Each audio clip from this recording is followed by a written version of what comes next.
Check engine light on? Take the guesswork out of your check engine light with O'Reilly Veriscan. It's free. Ask for O'Reilly Veriscan today.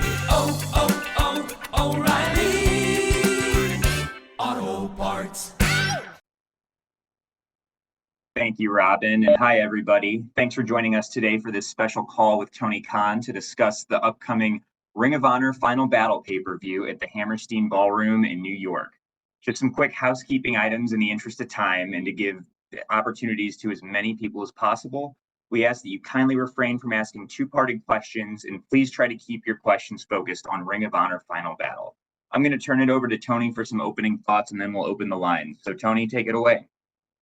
Hey, thank you very much for joining us today for this ROH Final Battle media call. I'll be spending a lot of time with a number of you in the coming weeks, which is exciting. It's nice to spend time together around the holidays, right? And I'm very excited. I'm a big Christmas guy to begin with, and I'm very excited. We've got a big weekend at Hammerstein of ROH and AEW coming. And in addition to the ROH pay-per-view Final Battle, we'll be filming some ROH TV also around Saturday's Christmas Collision. So it'll be really exciting and a lot of exciting things happening in each company, and very excited to talk, focused on Final Battle right now. And we'll see a number of you also in the scrum, and also coming up very soon next week, we'll be jumping into the World's End media call. So it's an exciting time of the year, and obviously in pro wrestling, a lot of great things happening, and for AEW and ROH, great things with AEW in particular, World's End, and the move to Max for streaming, in addition to continuing on TBS and TNT for the simulcast, and ROH with this big Final Battle show and getting to go to Hammerstein for a big weekend of both companies. It should be a great time. I will stay on for a while here. I think since we're going to be doing another media call next week and there's going to be a scrum coming up, I might not do the full hour here, but let's see how it goes. And I'm going to try to get a lot of questions in, and before I know it, I'll probably be running up against the hour again. We'll see how it goes. But Danny, why don't you take it away, and let's have a good media call here. Sounds great. Thank you, Tony.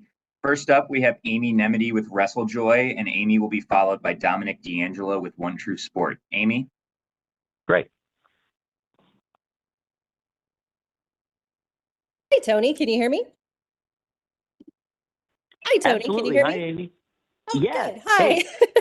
So I'm so excited about Final Battle this year because last year at Final Battle, Billy Starks and Athena main evented the pay-per-view for the ROH Women's World Championship. And as hard as they fought, Billy was unable to overcome the strength of her mentor, as Athena retained and has since become the longest reigning champion of any kind in Ring of Honor. Can you talk about the progression Billy Starks has made since last year? And do you think that Athena may be underestimating what lies in wait for her this time at the iconic Hammerstein Ballroom? Thank you for your time. Well, it's been great. Thank you very much for asking. And it's been amazing to watch the growth of Billy Starks. I first met Billy in Universal Studios in Orlando, working the dark tapings, and she was a standout teenage prospect and is a great young wrestler and has been for years, but she's matured and gotten better and better, more confident and crisper. And you see she's maturing in and out of the ring and becoming a young veteran with a good amount of experience for her young age. So it's really interesting to see. And I think under the tutelage of the most dominant champion in the history of Ring of Honor, Athena, we've seen Billy rise to new heights. She's been the ROH World Women's Television Champion. And I think that this is a great match. It's a rematch. And since their previous encounter, we saw Billy come a long way, become the TV champion. And they were both involved last week, we saw, in a very important match, with Athena and Billy Starks being two of the four competitors involved in the International Women's Cup qualifier on a really great episode of ROH TV, I thought. Really strong episode that really developed a lot of things. It was a great crowd in Columbus, and they were very excited about the show, and that was a great match. And we saw Athena pick up the win. Athena is going to the International Women's Cup at the Tokyo Dome. But Billy Starks was no pushover, and we saw Billy competitive in the match down to the end. And I think Athena may at times underestimate Billy Starks on Ring of Honor TV, but I do think we saw them have a fantastic match a year ago, and it's going to be really interesting to see where things stand now, coming out of that great International Women's Cup qualifying four-way. And now knowing Athena is looking ahead to the Tokyo Dome, I'm very interested to see what happens when they meet. Very excited about that. It's a great world championship match for Ring of Honor to have Athena defending the title against Billy Starks in a rematch in such a big spot on one of the most important shows for ROH, Final Battle at this iconic venue that we're really excited about. I think it's going to be a great rematch, Billy Starks versus Athena for the world title. Thanks, Tony. Thanks. Up next is Dominic D'Angelo with One True Sport, and he will be followed by Jim Barcelone with the Miami Herald. Dominic? Hey, Tony, can you hear me okay? Hear you great. Thanks for asking. Yeah, no problem. Hey, great card lined up here. Final Battle should be pretty exciting with the atmosphere of the Hammerstein Ballroom all mixed in. Always appreciate it when like Dustin Rhodes is a part of the equation, and it's cool that he's doing the tag team title match there with Sammy Guevara. But did want to ask about another tag team, and in specific a certain star in EJ Naduka. He's been signed for AEW or with AEW and ROH for quite a while now, and I just wanted to get your assessment on his ceiling, what you think of his ceiling overall, and his overall development as he progresses with your company. Well, thanks for asking about EJ. First of all, I'm excited about the tag team, Lee Johnson and EJ. They've been really doing well as a tag team, and we're seeing them in some individual matches too. And I think it's going to be interesting to see their development. Recently, they've been clashing with the Gates of Agony, who have been a top team in AEW and in Ring of Honor. And I think that's a good matchup, the Gates of Agony against Lee Johnson and EJ. And certainly that's one of the young rising stars that we're interested in and we think has a lot of potential in ROH and AEW.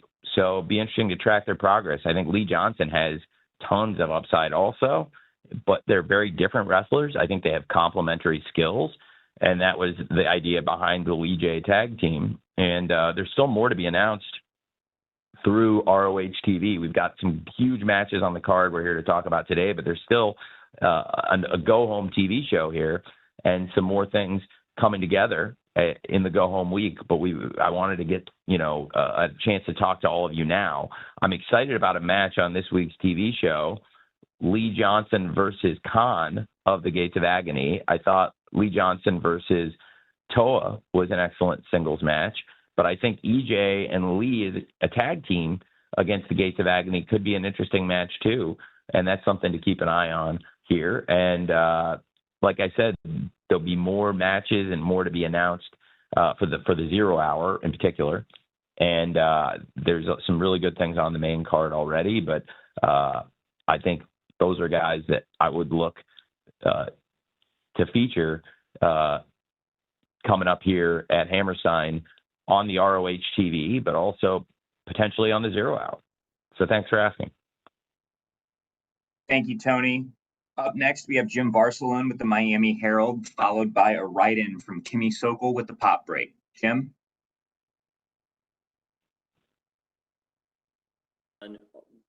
Tony, Ring of Honor's Final Battle, mention it, it's returning to the Hammerstein, and that's such an iconic place, especially for Ring of Honor Final Battle.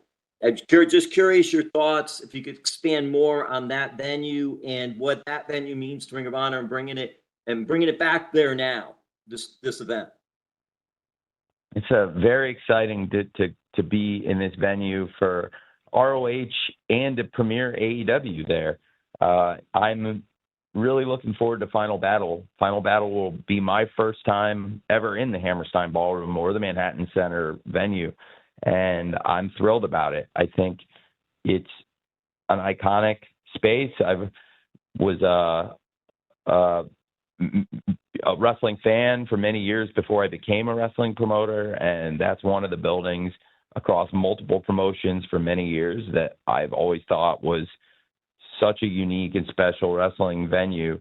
And I'm really excited that we get to spend some time and put on great wrestling matches for the great fans in New York and people watching all over the world, because I think that's one of those venues that there's fans just like me that honestly have never been there and want to see wrestling from there and love to watch big matches and know the history of the venue, but have never actually been there.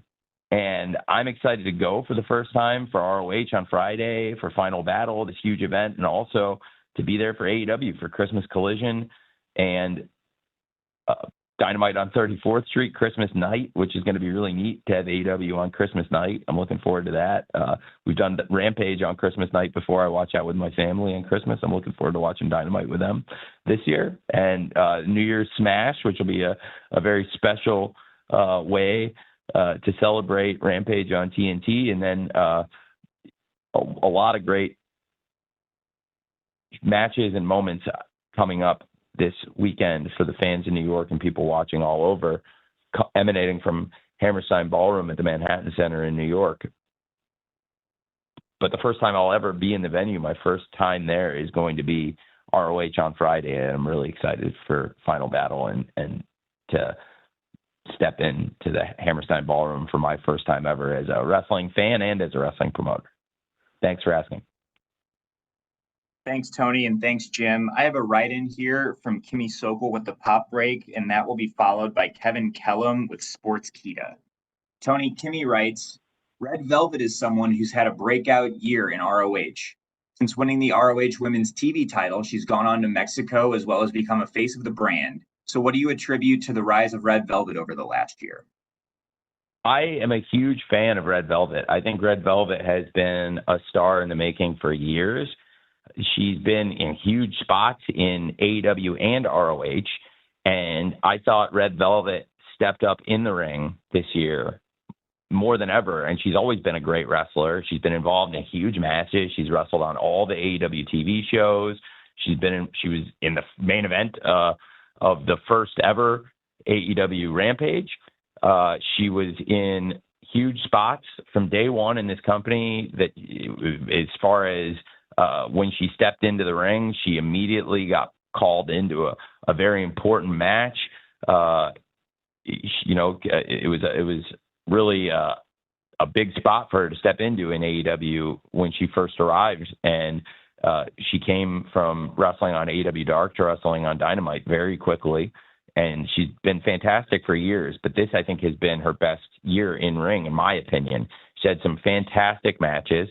And she was also involved, as was the challenger, legit Layla Hirsch, in that excellent match last week, the four-way match to qualify for the International Women's Cup.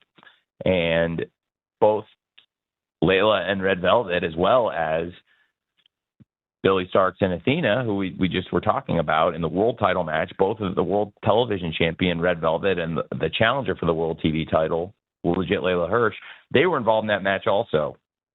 It was interesting to see everything come together for the top women in ROH.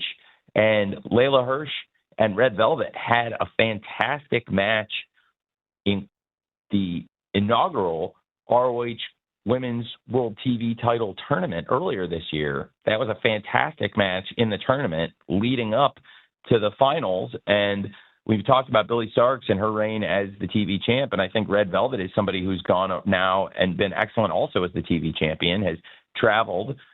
Billy Starks was under the thumb of Athena, and Athena really did not, I think, want Billy Starks out there defending the title or outshining her. So we saw Billy Starks doing a lot of eliminator matches.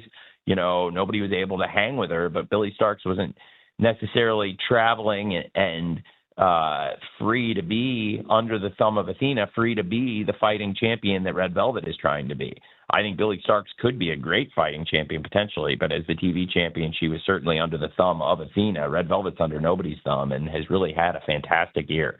I think Stephanie's a great wrestler and has had a banner year. And then legit Layla Hurst, the challenger, is somebody who also has been with us for years, has overcome injuries, much like Red Velvet. Both of them have had missed time due to injury and have had a fantastic year. I think that Women's World TV title tournament in ROH really showcased a lot of the great wrestlers, and these are two of them in particular that are going to be competing for the title at Final Battle in Hammerstein. So I'm really looking forward to that match, legit Layla Hurst versus the champion Red Velvet. Thanks for asking. Thank you, Tony. Up next, we have Kevin Kellum with Sports Kita, who will be followed by Samantha Shipman with the Daily DDT. Kevin? Can you guys hear me? Yeah, here you.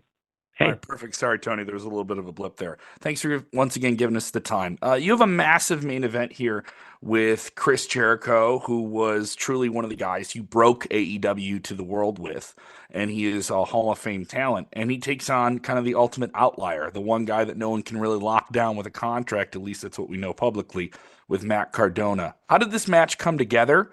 Why is it the main event of Final Battle in terms of you being the man who makes that decision?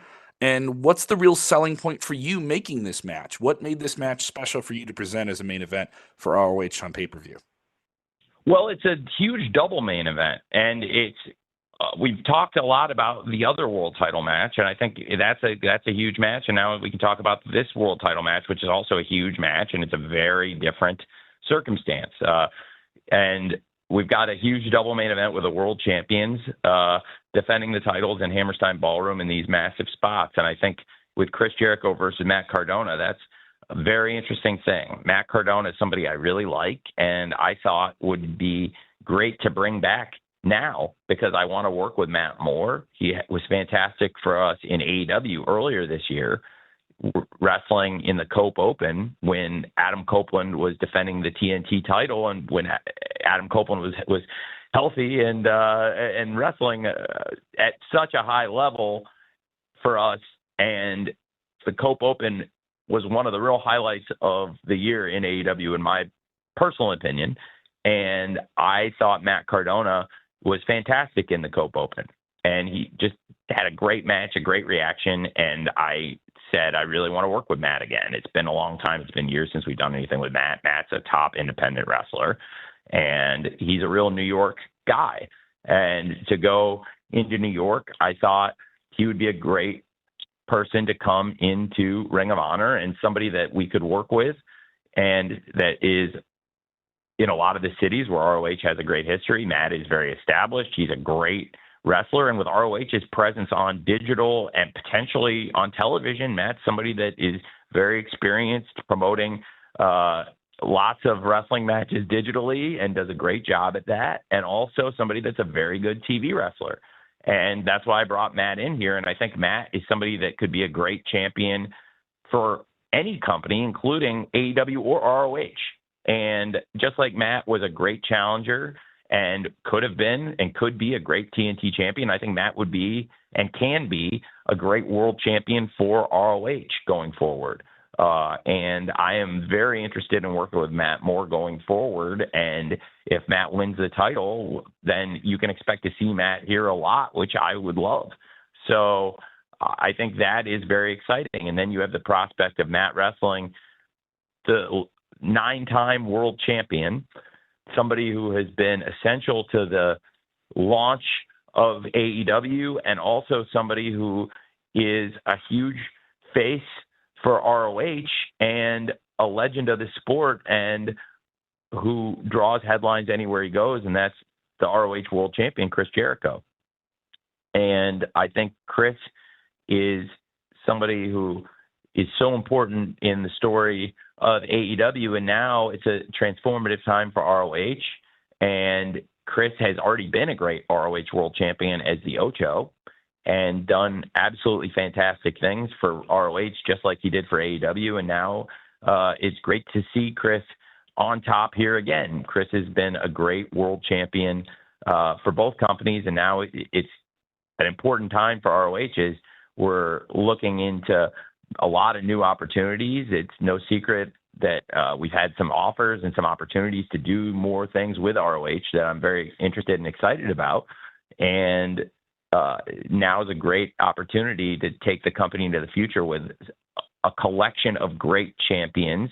And at the forefront of that, we have these fantastic world champions, Athena for many years, and Chris Jericho. In fact, Athena's reign is so long that she was the champion in ROH and has been since, when Chris was the Ocho a few years ago, which was a really fun time in wrestling for me.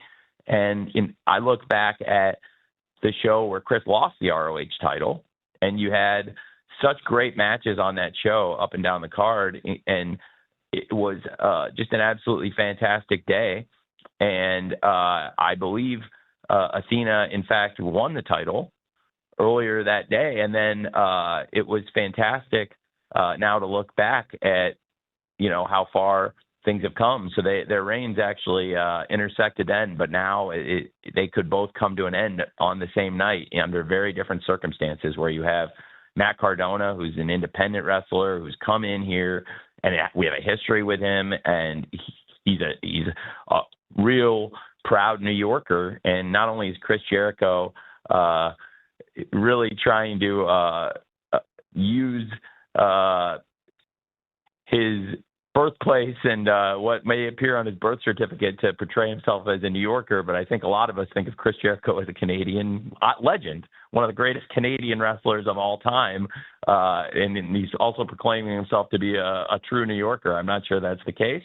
I do think it's a compelling match with two really experienced stars, and it's very different from the other match in the double main event, where you have this relationship that's built for years on television. It's a rematch, and we've watched the growth of Billie Starkz since she was a teenager. So it's a really compelling dynamic in the double main event, I think, across the two big world title matches with Chris Jericho versus Matt Cardona and Athena versus Billie Starkz. Thanks for asking. Thank you, Tony. Samantha Shipman with the Daily DDT, you're up next, and you'll be followed by Bill Pritchard with WrestleZone. Samantha?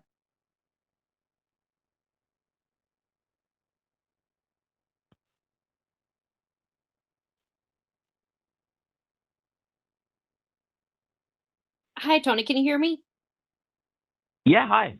Hi. I have a question about we're gonna see obviously the tag team or the tag titles being defended with Dustin Rhodes and Sammy Guevara, but we haven't seen obviously the trios in a while because of, I believe there's some injury stuff going on with the Von Erichs. Can you give us an update on the Von Erichs and when we may expect to see them back, and then talk to us some about this title match tomorrow between Dustin and Sammy, or with Dustin and Sammy rather? Yeah, absolutely. So, that'll be Friday. And very excited for that match. Dustin and Sammy, the World Tag Team Champions versus the Righteous. It's a personal story that has built up. And for the people who watch the ROH TV show, I think they can attest to there have been some really compelling promos and moments in this rivalry in recent weeks. And it's been illuminating for me because I didn't know the history with Dutch and Dusty Rhodes. And that was really interesting for me to learn, talking to Dutch and Dustin Rhodes about it and watching that rivalry build up on the screen and seeing this. I'm very excited for the double bull rope match. I think it's really something very exciting, compelling. It's different than anything we've had here. And it's the first double bull rope match we've ever had. And Dustin and Sammy are some really very, very different people, yet they get along so well.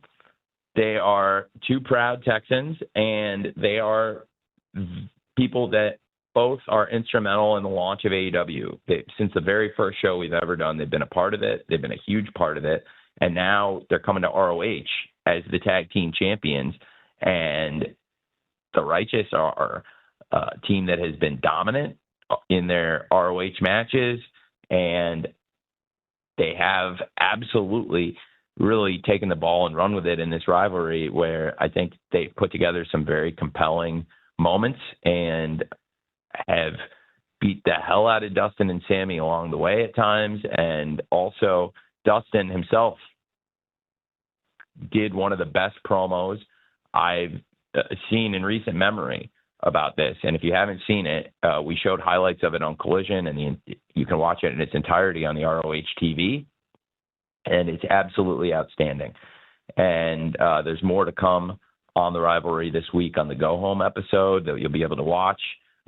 It's just really good stuff. And they've really fired Sammy and Dustin up.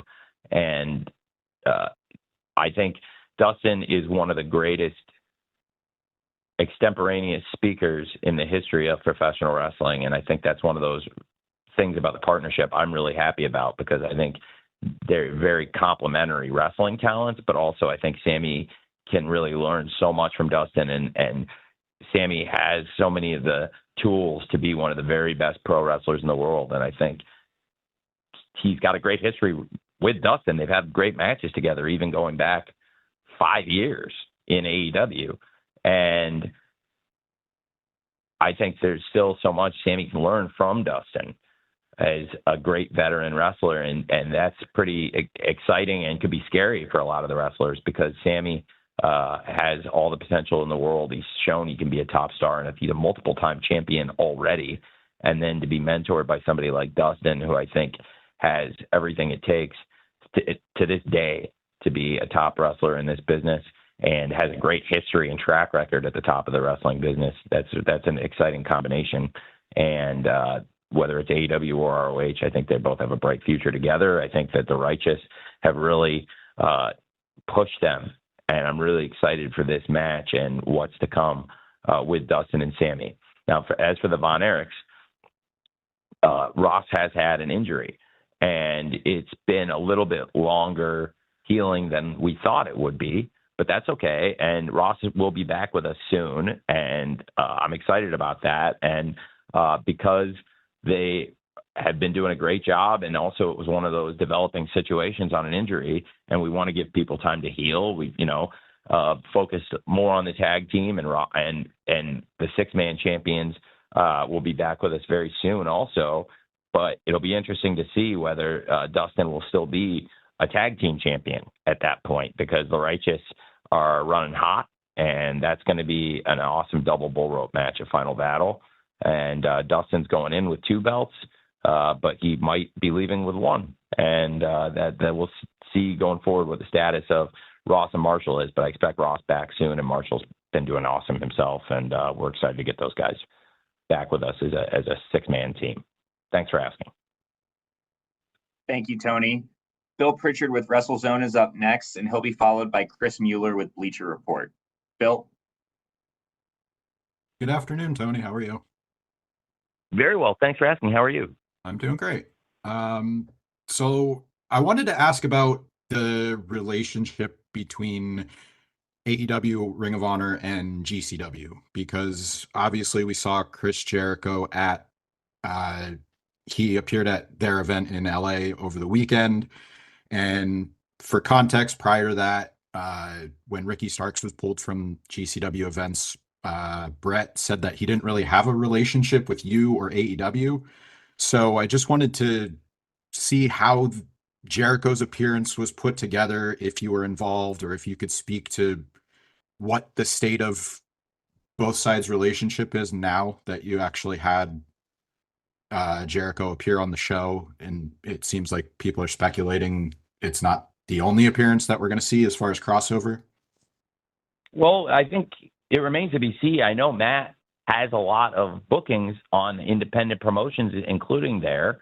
And if Matt wins this match, it could really set the stage for some very interesting potential matches down the road in multiple promotions, because Matt is wrestling all over the world and for other promotions, but he's also wrestled for us in ROH and AEW. And Matt helped put that together. Matt asked me about it, and obviously I was happy to send Chris to promote a match that's happening on ROH as part of the double main event. It's something we've spent weeks building up on ROH and AEW TV, which has been a nice thing. I think it's a little bit different than what we did with the Ocho, also because we were really just getting that new version of ROH going, and we hadn't done all the TV yet. And I think getting the weekly TV going and having Chris involved in it has been fantastic. And also having Matt Cardona appear for us has done really, really well.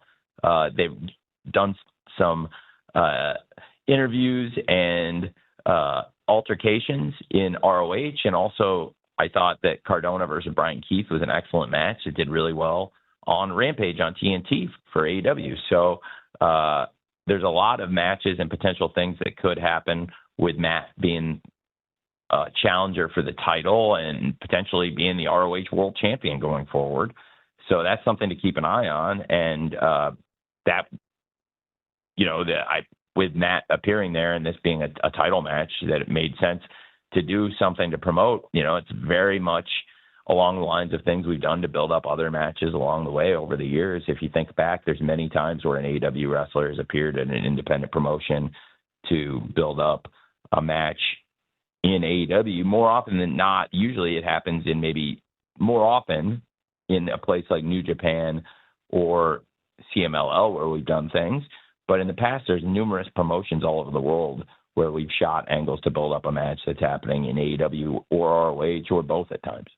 So I think that's part of the mindset for that. And obviously with Matt being there, thought that made sense since Matt's going to be coming in to work with us. Thanks for asking. Thanks, Tony. Up next, we have Chris Mueller with Bleacher Report, followed by Andrew Baydala with Final Bell Media. Chris.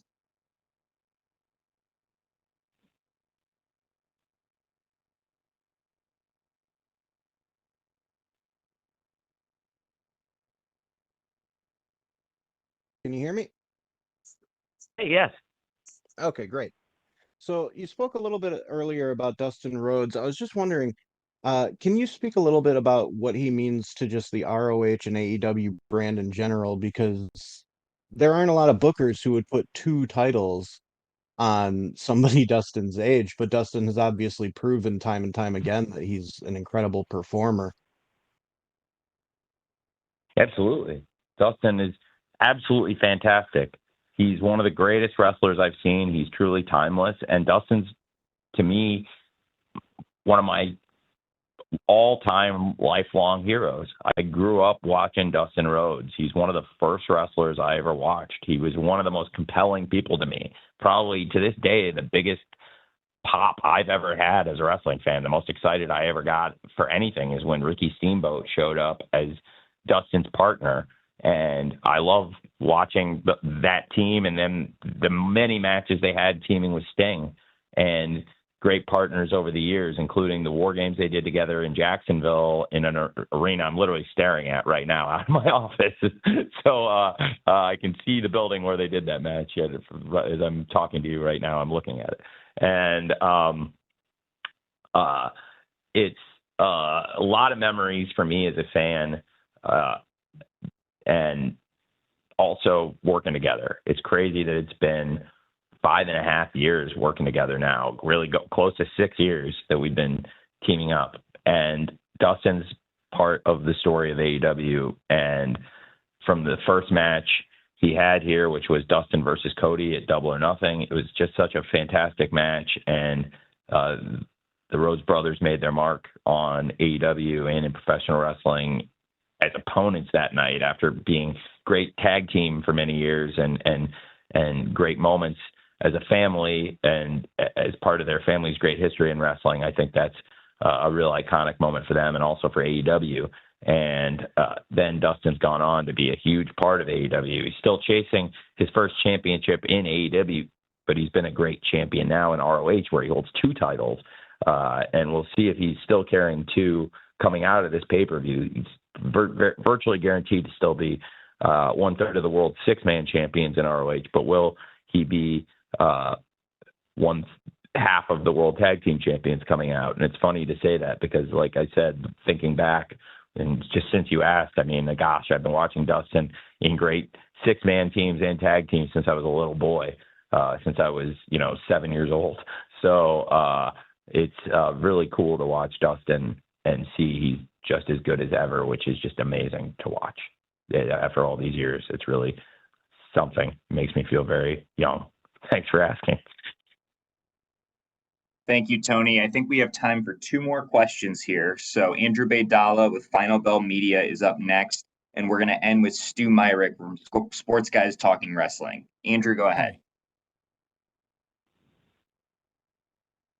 Tony, can you hear me? Yeah.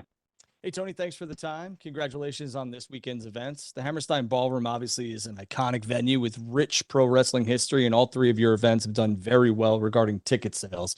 Could that influence your decision to run more mini residencies in major locations, especially in New York City during the holidays? Thanks. I think it's a great question. I think that's a great point. We've got some great opportunities in the future to do things, running multiple events in a top city or a top venue in a top city. And certainly New York City sits atop the world of professional wrestling, and the Hammerstein Ballroom is such an iconic place for wrestling that we would love to do as many shows as we can there. I'm so excited to do it for the first time, and barring anything really unforeseen that I don't expect here, I just think that it's going to be such a fun time that we're going to want to keep coming back. Absolutely. And I think we have really found something here that is something absolutely we can replicate and potentially could be a great tradition for us. This is really very exciting to have ROH Final Battle and Christmas Collision and Dynamite on 34th Street and the New Year's Smash Rampage to end the year and lead into World's End. It's just a really, really cool thing. So absolutely, it's something that I'm looking forward to. And if it goes well, which I expect it is going to go well this next week, then it's something I'd absolutely love to do again. Thanks, Tony. We're going to close things out today with Stu Myrick from Sports Guys Talking Wrestling. Excuse me, Stu. Tony, thank you so much for the time. It's good to talk to you. Happy holidays to you. Hey, Stu. Happy holidays. Merry Christmas. Quick question. So in the span of 16 days, you've got your hands in three giant events. You got Ring of Honor Final Battle this Friday, AEW World's End on December 28th, and then Wrestle Dynasty in Tokyo on January 5th. I know you're excited, but just talk about the level of excitement and maybe a little, whether you're overwhelmed or just anticipation. Just talk about your feelings looking at that span of three events in less than 3 weeks. Well, it's some bigger ones. Absolutely, Stu. Those are huge. And in addition to that, we have Fight for the Fallen, where we're launching AEW on Max and continuing on TBS. And then later that week, we'll continue with Collision debuting. And we're doing this great campaign to raise money for hurricane relief around North Carolina, where it's impacted so many people, and it's been a real tragedy. And it's something that I hope in some way we can try to help people, and that's the idea of Fight for the Fallen. And also, it's a great way to bring attention to an important cause, as we're also working toward launching AEW on Max and simulcasting the show every week. It's going to be a new era in AEW and a new era in wrestling. And we'll talk about a lot of that more as we get approach World's End, because World's End really represents the end of an era in AEW and the transition into a new era. And we'll be talking a lot about that in the week to come. And as for Final Battle, it represents historically the end of the year in ROH. And really, it also represented the last show the previous administration ever did 3 years ago for ROH.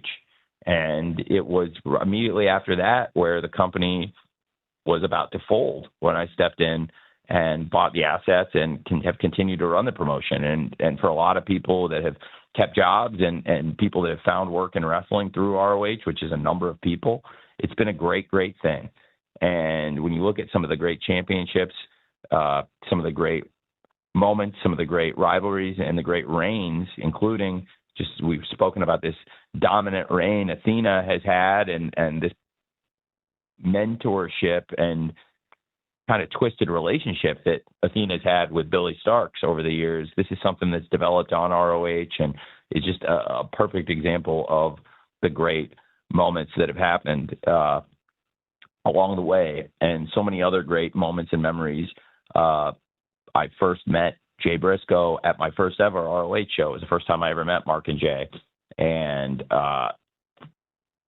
working with Mark and Jay, competing versus FTR on the 2022 Supercard of Honor, which was my first ever ROH event as the promoter. I had sent FTR to Final Battle 3 years ago, exactly 3 years ago this week, and it was the final event Sinclair ever put on as the owner promoter of ROH, but they had wanted to do, and I had wanted to do back then, to build towards FTR and the Briscoes, hopefully to happen at some point, and it did happen in a spectacular way. It happened in this reimagined ROH, and it happened as a trilogy, and it's my personal favorite trilogy, and it's great memories, and great memories of all four men, and in particular, the late, great Jay Briscoe. And he had some great moments here. His brother, Mark Briscoe, has had all those great moments by his side, and also as a singles wrestler and competing in trios, everything but those great tag team matches that were the forte and are the reason why the Briscoe brothers are in the ROH Hall of Fame.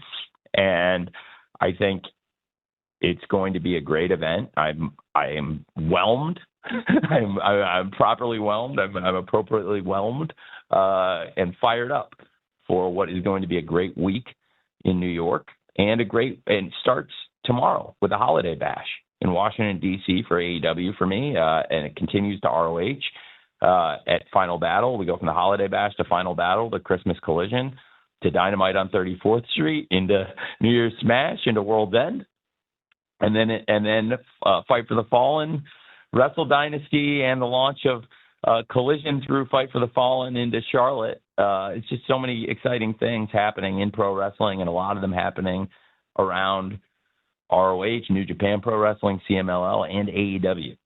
And all those companies are going to come together, have a great Wrestle Dynasty in Japan. And that's one of the many big events we're excited about. In New Japan, it's Wrestle Kingdom season, so a lot of great things happening all over the world in pro wrestling right now. Thanks for asking. Thanks, Tony. I think you closed it out pretty nicely there, but any final thoughts before we wrap up? Well, I think it's going to be a great event. Thanks for saying that, and thanks for hosting this, Danny. And I really appreciate everybody who joined us today. I think we'll be together at the Scrum later this week, and then I will be joining a lot of you again who don't come to the live pay-per-views necessarily every time. A lot of you will have another chance. We can talk at the World's End media call next week for those of you who also cover AEW, and that'll be a big event.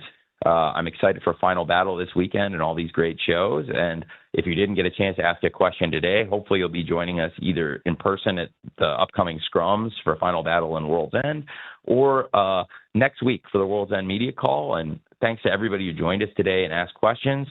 We really appreciate you very much. I appreciate you very much. And I know Danny does too. And with that, I think we can wrap the media call, and I'm looking forward to seeing all of you tomorrow night on TBS for Wednesday Night Dynamite Holiday Bash. I'm really looking forward to that show. It's going to be a great card. Matches I'm looking forward to: Anna Jay versus Mercedes Moné, who's coming off a fantastic match in New Japan Pro Wrestling. That should be a great match. But is she overlooking Anna Jay and the TBS title challenger this Wednesday, tomorrow night on the Holiday Bash?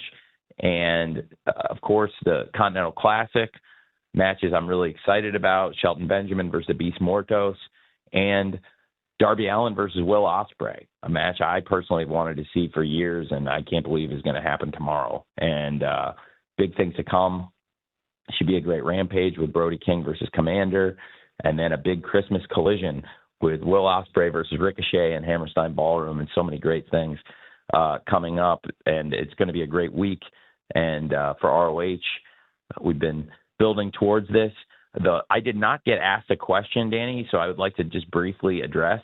I think if it's okay, if everyone's still with us, since nobody asked the question about it, I'll just bring it up. I think Lee Moriarty has done a fantastic job as the ROH Pure Champion. He's had some great matches as the Pure Champion and had built up a rivalry with Matt Taven of the Undisputed Kingdom. And Matt Taven and the Kingdom have a great history in ROH, and Matt Taven as a singles wrestler has a great history in ROH. He's won every championship other than the Pure title in ROH. He's won every men's championship there is. And that was a tremendous match this past week on the TV, and a rivalry we really built up. And I want to put big matches on the TV, and that's why it was great to have an episode last week with so much great action from the event we had in Columbus at GalaxyCon with a great crowd. They were tremendous for a Collision, and Collision's been on a tremendous run, I believe, in recent weeks.